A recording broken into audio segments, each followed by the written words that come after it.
Hello students, hope you all are fine at home. Till last lecture we have discussed the mixtures. Okay, हमने देखा matter which occupies space and having mass is classified into two things, pure substance and mixture. Pure substance में हमने elements और compounds देखा था और mixtures में हमने homogeneous और heterogeneous देखा था. Okay, now today we are going to study about the homogeneous mixtures. Okay, homogeneous mixtures in detail. How homogeneous mixtures? Because this, why only homogeneous mixtures we are seeing? Because these are one of the crucial part of our day to day life. Homogeneous mixtures की हमारे life में बहुत ज़्यादा importance है, जिसे हम क्या बोलते हैं, सॉल्यूशंस बोलते हैं. The solutions are actually the homogeneous mixture, जो थ्रू आउट कंपोजिशन ऊपर से लेकर नीचे तक, शुरू से आगे तक पूरा क्या है, एक जैसा होता है, उसमें कोई डिफरेंस नहीं होता पार्टिकल्स में. तो solutions are the true examples of homogeneous mixtures. Okay, now see, जब हम सॉल्यूशन की बात करते हैं तो सॉल्यूशन के दो पार्ट होते हैं, एक सॉल्वेंट और एक सॉल्यूट. कैसे? Solvent is that part of solution जो बहुत ज़्यादा मात्रा में होगा, अमाउंट, क्वांटिटी में ज़्यादा होगा. अभी मैंने एक बेकर लिया है and I have taken water in the baker. तो मैंने वाटर में क्या किया है, वाटर में मैंने शुगर डिज़ोल्व की है. Okay, I have dissolve sugar in water. तो इसमें आप देखोगे कि वाटर की क्वांटिटी ज़्यादा होगी और शुगर कम लेते हैं हम. ठीक है, तो water is solvent and sugar is the solute. Likewise ऐसी कोई भी चीज़, ऐसा कोई भी सॉल्यूशन जहाँ एक चीज़ ज़्यादा क्वांटिटी में हो और दूसरी चीज़ कम क्वांटिटी में हो, जिसमें घोला जाए. Okay, understanding one thing which we are taking और अदर थिंग जो हम डिज़ोल्व कर रहे हैं. तो जिस चीज़ में डिज़ोल्व करते हैं उसको सॉल्वेंट बोलते हैं और जिस चीज़ को डिज़ोल्व करते हैं उसको सॉल्यूट बोलते हैं. Understood. Now types of solution. Types of solution आप देखोगे तो ऐसे बहुत सारे अलग अलग सॉल्वेंट्स हो सकते हैं जिसमें हम अलग अलग सॉल्यूट्स को डिज़ोल्व करेंगे. उस बेसिस पर हमारे पास फ़िलहाल we are having 6 types. Okay, in front of us. पहला आप देखो, सॉलिड इन लिक्विड, जैसे कि शुगर सॉल्यूशन. आपने किसी लिक्विड चीज़ में सॉलिड इन लिक्विड, जो सेकेंड वाला वर्ड आपको दिखेगा सारे टर्म्स में, दैट इज़ सॉल्वेंट. सॉल्वेंट समझ रहे हो ना, कि आपने शुगर को, शुगर सॉलिड है और वाटर लिक्विड है, तो आपने शुगर को वाटर में डिज़ोल्व किया तो solid in liquid. So water will be solvent and sugar will be solute. Then next one is solid in alcohol. Alcohols की और वाटर की प्रॉपर्टी काफ़ी अलग होती है. जनरली ये देखने में आता है कि जो चीज़ें वाटर में सॉल्यूबल होती है that is not soluble in alcohols and the things which are soluble in alcohol are not soluble in water. इसलिए हम दोनों को लिक्विड ही है, both are in liquid form. Liquid, water भी लिक्विड है और अल्कोहल भी लिक्विड है, बट जो कि दोनों के नेचर बिल्कुल अलग है, प्रॉपर्टीज़ अलग है, so we are taking it differently. तो सॉलिड इन अल्कोहल का एक सॉल्यूशन देखोगे, अब टिंक्चर सॉल्यूशन बनता है. आयोडीन को इथाइल अल्कोहल में डिज़ोल्व किया जाता है, जिससे टिंक्चर बनता है, जिससे जो कट्स होते हैं ना, जो हमारे बॉडी पर इंजरीज और कट्स होते हैं, इस सॉल्यूशन को उसको अधेर करने के लिए यूज़ होता है, उसको चिपकाने के लिए, उस कट को प्रॉपर वापस हील करने के लिए टिंक्चर सॉल्यूशन यूज़ होता है. देन लिक्विड इन लिक्विड, जैसे कि विनेगर. विनेगर आप लोगों को पता है, विनेगर जो सिरका आता है दैट इज़ एसिटिक एसिड. तो एसिटिक एसिड है ना, एसिड को हम डायरेक्टली नहीं खा सकते, आपको उसको क्या करना पड़ेगा, डाइल्यूट करना पड़ेगा. डाइल्यूट करने के लिए हम उसमें वाटर मिलाते हैं. तो मतलब आपने एसिटिक एसिड में वाटर मिलाया, लिक्विड में लिक्विड मिलाया, so that will make a liquid in liquid solution. ठीक है. Then gas in liquid. Cold drinks देखी है आपने, जब भी हम खोलते तो गैस बाहर आती है, that carbon dioxide is coming out. तो ये गैस क्या है, डिज़ोल्व की गई है लिक्विड के अंदर. लिक्विड सॉल्वेंट है और कुछ अमाउंट में गैस को डिज़ोल्व किया गया है. So this is the example of gas in liquid. Then gas in gas. आप देखो अपने आसपास एटमॉस्फेयर में एयर है, एयर में आपको hydrogen, oxygen, nitrogen, different kinds of air are there. Okay, gases are there. तो इस एयर में इतनी जो अलग अलग टाइप की गैसेज है, all this are the soluble, dissolve in each other. आप उसको अलग अलग नहीं देख सकते, आप ये नहीं बोल सकते इस जगह में ये गैस ज़्यादा है, इस जगह में दिखती नहीं है ना, एक जैसा कंपोजिशन दिखता है सारी गैसेस का.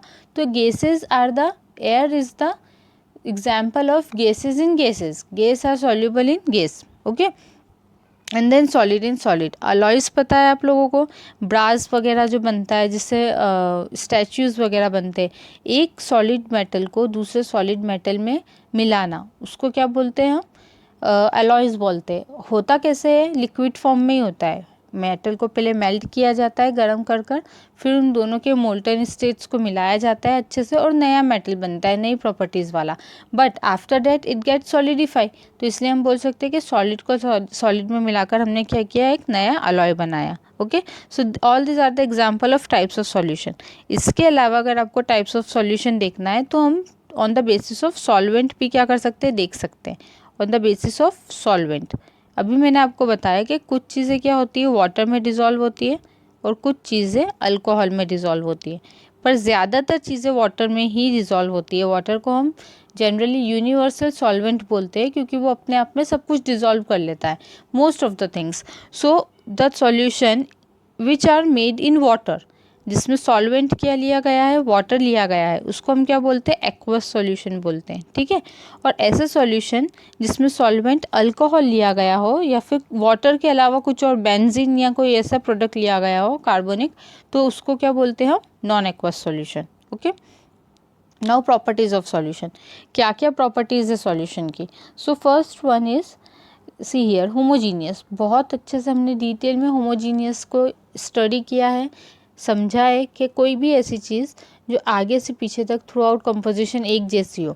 सॉल्ट सॉल्यूशन देखो आप, फिर शुगर सॉल्यूशन देखो, आप देखोगे तो आपको एक जैसा दिखेगा, सॉल्ट शुगर अलग अलग नहीं दिखेगी। ठीक है ना, तो इसलिए इसको क्या सॉल्यूशंस हमेशा क्या दिखेंगे आपको, होमोजीनियस दिखेंगे। Then second one is size of the particles. Solution के पार्टिकल्स की साइज़ 10⁻⁹ मीटर से भी कम होती है, मतलब 1 नैनोमीटर से भी कम होती है। इतनी कम होती है कि आप उसको माइक्रोस्कोप से भी नहीं देख सकते। इसका क्या मतलब हुआ कि अगर आपने अभी पानी में शुगर को मिक्स किया है और फिर आप पानी का एक ड्रॉपलेट लो और उसको माइक्रोस्कोप में देखो तो आपको तब भी शुगर और वाटर के मॉलिक्यूल्स अलग अलग नहीं दिखाई देंगे। This is the property of solution. Okay, then next one, it can not be separate by filtration.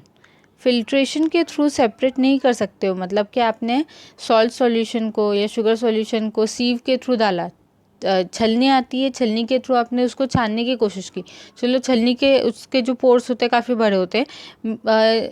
If you are taking some paper, filter paper लिया जिसके पोर्स बहुत ही बारीक होते हैं, minute pores are there, and if you are trying to filter the salt और sugar solution through filter paper, then also you will not get separate salt and separate water.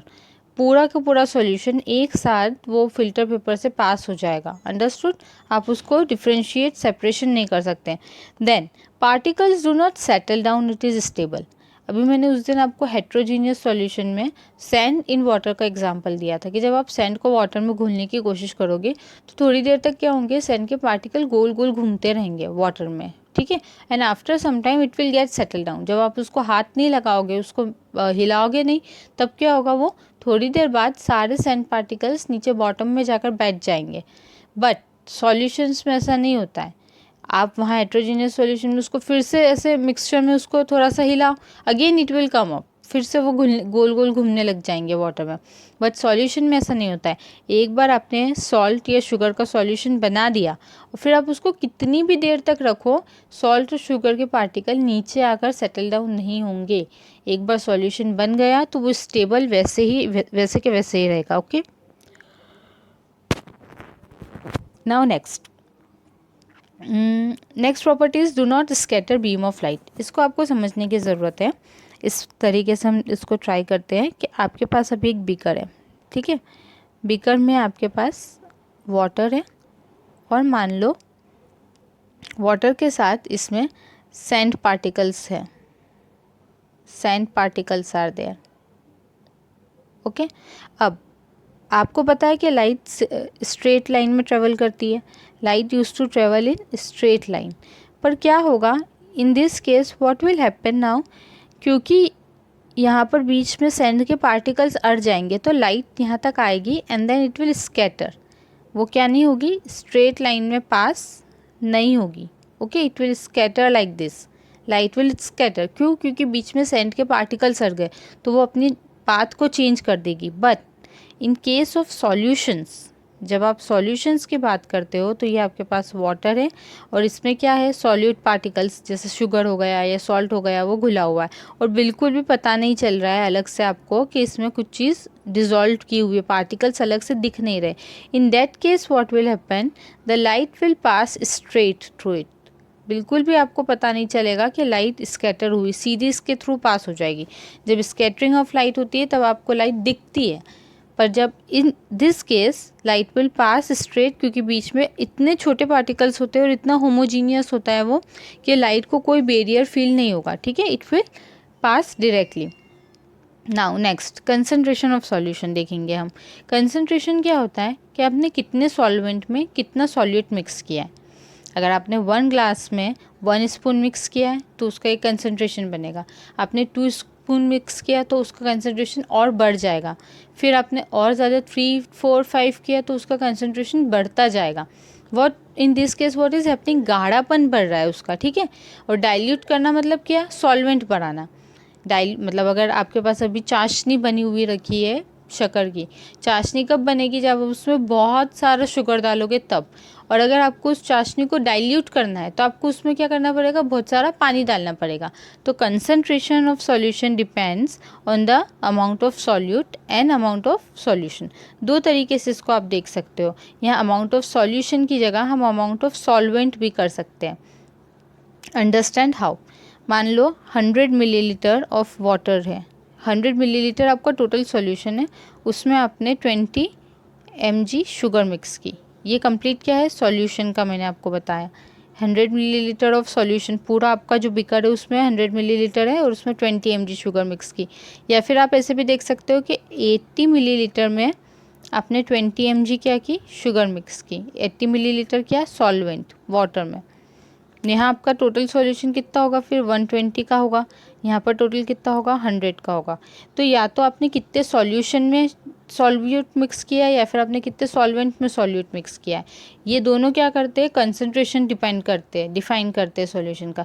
जितना ज़्यादा आप सॉल्यूट मिक्स करते जाओगे उतना ज़्यादा concentration क्या होगा उसका, बढ़ता जाएगा।